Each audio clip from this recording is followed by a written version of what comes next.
Welcome back to my daily blog and also র্যান্ডমও হয়, তাই সব কিছু মিলিয়ে গুছিয়ে আপনাদের সঙ্গে শেয়ার করার চেষ্টা করি। আসসালামু আলাইকুম, hello everyone, this is Silvi and I am from SR Stories. I hope you all are doing good. এই ব্লগটি আমি স্টার্ট করেছি সকাল থেকে এবং আমি চিন্তা করেছিলাম আমি সারাদিন ডায়েট করব, তাই সকালে 2টা ডিম সিদ্ধ আর কিছুটা পেয়ারা খেয়েছিলাম। লাঞ্চের টাইমে আম্মু অনেক মজার মজার রান্না করছিল। আজ একদম ইউনিক ভাবে গরুর মাংস রান্না করছিল, অর্থাৎ সাদা মাংস বা গরুর মাংসের কোরমা বলা যায় বা রোস্টি, যেটাই বলা যাক আর কি। নর্মালি সবাই সাদা মাংসই বলে। আমি যেহেতু মোস্ট অফ দ্য টাইম রান্নাবান্নার ভিডিও আপলোড করি এবং তোমরাও সেটা পছন্দ করো, তাই আজকের রান্নারও কিছুটা ক্লিপ নিয়ে রেখেছি এবং তোমাদের সঙ্গে শেয়ার করছি। এভাবে গরু মাংস আম্মু আজ প্রথমবারই রান্না করেছে আর আমিও মেবি এটা প্রথমবার খেলাম আর এটা অনেক বেশি মজা হয়েছিল। দুধ, ব্রেস্তা, ঘি, চিনি সবকিছু অ্যাড করেছে। এখানে কোনো রকম হলুদ ব্যবহার করেনি, কিছুটা মরিচের গুঁড়া দিয়েছিল। এখানে অবশ্যই সাদা গোলমরিচের গুঁড়া ব্যবহার করতে হয়। আজ খুব মন চাচ্ছিল তোমাদের সঙ্গে রেসিপি ভিডিও শেয়ার করার জন্য, বাট আমার মন চাচ্ছিল না যে আজ ব্লগ করি। তাও কিচেনে গিয়েছি, মোবাইলটা হাতে ছিল, রেকর্ড করেছি কয়েকটা ক্লিপ এবং তোমাদের সঙ্গে শেয়ার করছি। কারণ আমার ভিউয়ার্সরা আমার যেই টাইপের ভিডিও পছন্দ করবে অবশ্যই আমি ওই টাইপের ভিডিও ক্রিয়েট করার চেষ্টা করব। দুপুরে পোলাওয়ের সঙ্গে আমরা এই গরু মাংস ভোনাটা দিয়ে খাচ্ছিলাম আর এটা অনেক মজা ছিল। একটা এলাচও পেয়েছি দেখেন। আর এই এলাচ নিয়ে তো অনেক কাহিনী হয়ে যাচ্ছে, সেটা আর না বলি। যাই হোক, বিকালবেলা আম্মু পায়েস বানাচ্ছিল, কারণ আজ আমার ছোট ভাইয়ের বার্থডে ছিল। আপনারা অনেকেই জিজ্ঞাসা করেন আমরা কয় ভাই বোন। আমরা 2 ভাই বোন, অর্থাৎ আমি আর আমার একটা ছোট ভাই। বাসা থেকে আমরা কেক টেক কেটে আমরা প্ল্যান করি আজ ডিনারটা আমরা বাহিরে করি। আমি এখানে তেমন কোনো ড্রেস জুয়েলারি কিছুই আনিনি, এটা এখানে আসার পরেই কিনেছিলাম। 2টা ড্রেস সেম সেম, আপনারা হয়তো বা দেখেছেন কিনা জানি না। আমার মন চাইলো একটু ফাল্গুনি ভাইবস নিয়ে যাই, তাই একটু লাল হলুদ ম্যাচিং করার চেষ্টা করেছি। অনেক কষ্ট করে এই চুড়িগুলো আমি মিলাতে পেরেছি, কারণ আমার যা ড্রেস, যা জুয়েলারি, যা মেকআপ ছিল সব আম্মু মানুষকে দিয়ে দিয়েছে। সেই সকল হিস্টোরি আজকে আর বলতে চাই না। যাই হোক, আমরা চলে এসেছি উত্তরার দ্য ক্যাফে রিওতে। তুই বলতে প্রায় 1.5-2 বছর পরে মেবি আমি এখানে আবারও খেতে এসেছি। এর আগে অনেকবার আসা হয়েছে, বাট এখানে আসার পরে দেখি অনেক কিছু আপডেট করেছে। আসার পরে আমরা একে একে সবগুলো খাবার নিয়ে টেস্ট করা শুরু করেছি। ক্যাফেতে যাওয়ার পূর্বে মনে হয় অনেক খাবো, বাট 2-1টা আইটেম খাওয়ার পরে পেটটা একদম ফুল লাগে।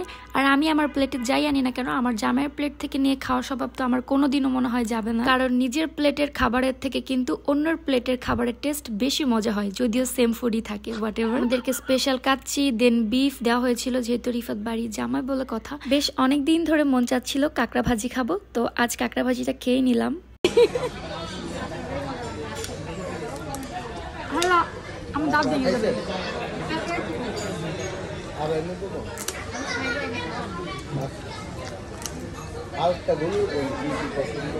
আল্লাহ খেতে পারছো?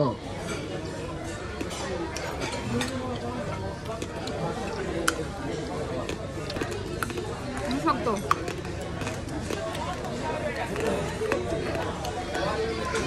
সত্যি বলতে কাঁকড়াটা বেশি একটা ভালো লাগেনি, কারণ একটা ব্যাড স্মেল আসতেছিল আমার কাছে, কিন্তু কাঁকড়াটা চাবাতে বেশ মজা লাগছিল। ওই যে একটা আওয়াজ আসে না কাঁকড়া চাবালে, ওইটা বেশ মজা লাগে আমার কাছে। তো এখানে এসে দেখি যে খুব সুন্দর করে একটু ফটোজোন করেছে। আর সব থেকে ইন্টারেস্টিং বিষয় এই গেমটা। আমি এটা অনেকবার দেখেছি ফোনে, বাট কখনো লাইভে খেলিনি বা দেখিনি। আজ দেখে আমি একদম খেলার জন্য অনেক বেশি উৎসাহিত ছিলাম। ভেবেছিলাম পারবো, কিন্তু আর পারলাম না। মনের দুঃখে আবারও একটু ডেজার্ট খাইতে চলে গেলাম। আর এখানে কিন্তু লাইভ ওয়াফেল ছিল, আর ওয়াফেল আমার অনেক পছন্দের। আমি 2টা ওয়াফেল নিলাম আর তার সঙ্গে কিছুটা ডেজার্ট নিব। প্ল্যাটারটা দেখতে কিন্তু খুব সুন্দর লাগছে। আমার খাওয়ার থেকে প্ল্যাটারটা সাজাতে বেশি ভালো লাগে। ওয়াফেল দেখছি, এটা নরম হয়ে গেছে। আগে ক্রিস্পি থাকলে বেশি মজা হয় না, চকলেট আর সঙ্গে সঙ্গে খেলে মেবি হইতো, বাট আমি তো ওয়াফেল পছন্দ করি, আমি ভালো লাগছে।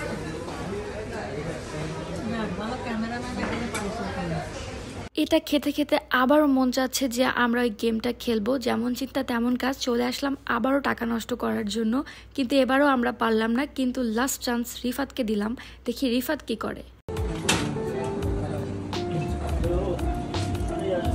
এই পুতুলটা তুমি পারবা, দেখি পারবা নাকি।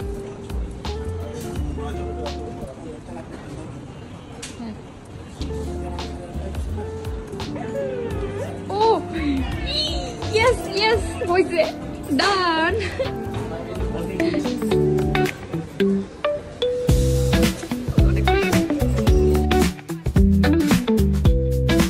কখনো ভাবতেই পারিনি যে সত্যি আমরা এটা পাবো। এটা পেয়ে তো আমি অনেক খুশি। সেই খুশিতে চলে গেলাম ফুচকা খেতে।